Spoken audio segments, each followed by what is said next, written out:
Calculate Karl Pearson's coefficient of skewness from the following data.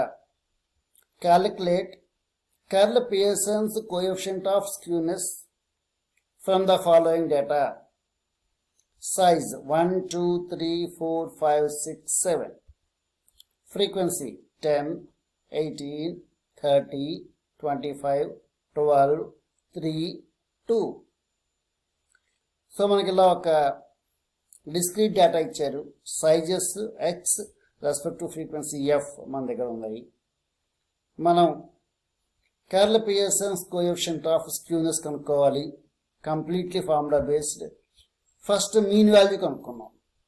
Mean value ఎలా వస్తుంది? Sigma F into X by n. So f అనేది మన దగ్గర ఉంది, X అనేది మన దగ్గర ఉంది. ఎఫ్ ఇంటూ ఎక్స్ అంటే ఎలా వస్తుంది?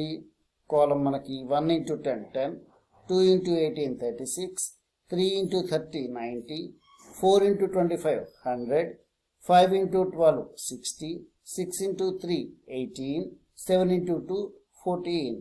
ఎఫ్ ఇంటూ ఎక్స్ అనే కాలంని మనం కన్సిడర్ చేస్తాం. ఇవన్నీ యాడ్ చేస్తే 328 వచ్చింది.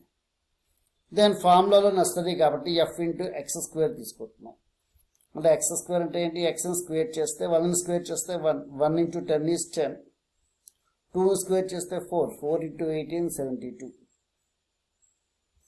3 స్క్వేర్ చేస్తే 9, 9 ఇంటూ 30 270. అలా మనం రెస్పెక్టివ్లీ ఎక్స్ని స్క్వేర్ చేసి దాన్ని ఎఫ్తో మల్టిప్లై చేసుకున్నాం. దాని సమ్ ఆఫ్ వాల్యూ ఎంత వచ్చింది? 1258 వచ్చింది. మనకి మోడ్ అంటే ఎలా వస్తుంది? హైయెస్ట్ ఫ్రీక్వెన్సీకి కోయిన్సైడ్ అవుతున్నటువంటి ఎక్స్ వాల్యూ మనకి మోడ్ అవుతుంది. Since the maximum frequency is 30, corresponding value of x 3 is the mode. So మోడ్ని ఎంబో అనేటువంటి సింబల్తో యూజ్ చేస్తున్నాడు. So mode is equal to 3.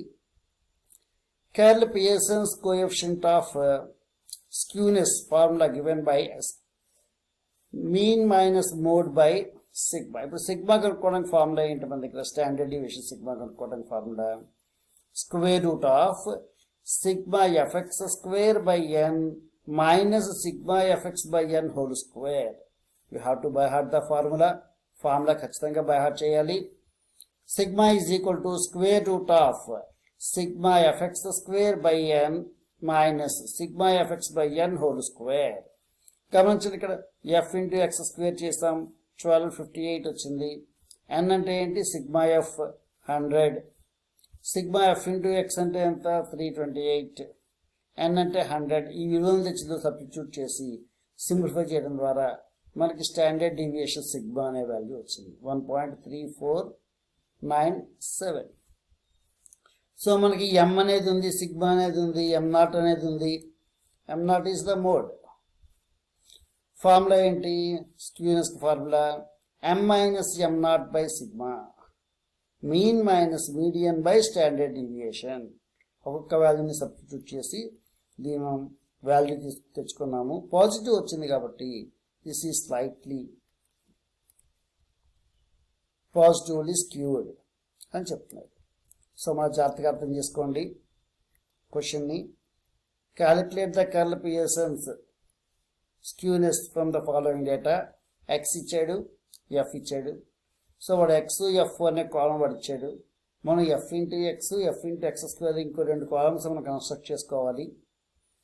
F into x కరస్పాండింగ్గా ఎక్స్ని రెస్పెక్ట్ టు ఎఫ్ తోటి మల్టిప్లై చేసి రాసుకోవాలి. మళ్ళీ అవన్నీ యాడ్ చేసేయాలి. ఎక్స్ని స్క్వేర్ చేస్తూ ఎఫ్తో మల్టిప్లై చేయాలి. అవన్నీ మళ్ళా కాలం కింద రాసుకుని సమప్ చేసేయాలి. Meaning formula sigma F into X by N. Standard deviation formula square root of sigma FX square by N minus sigma FX by N whole square. ఇలా మీను స్టాండర్డ్ డీవియేషన్ వచ్చిన తర్వాత mode అంటే ఎలా వస్తుంది? Highest frequency యొక్క corresponding ఎక్స్ని మనం మోడ్గా తీసుకుంటాం.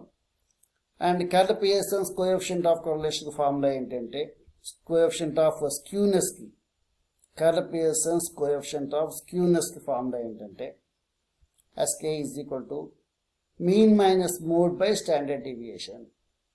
సో దీన్ని జాగ్రత్తగా ఆ వాల్యూస్ సబ్స్టిట్యూట్ చేసుకుని సింప్లిఫై చేసుకుంటే అదే మనకు కావాల్సినటువంటి ఆన్సర్ అవుతుంది.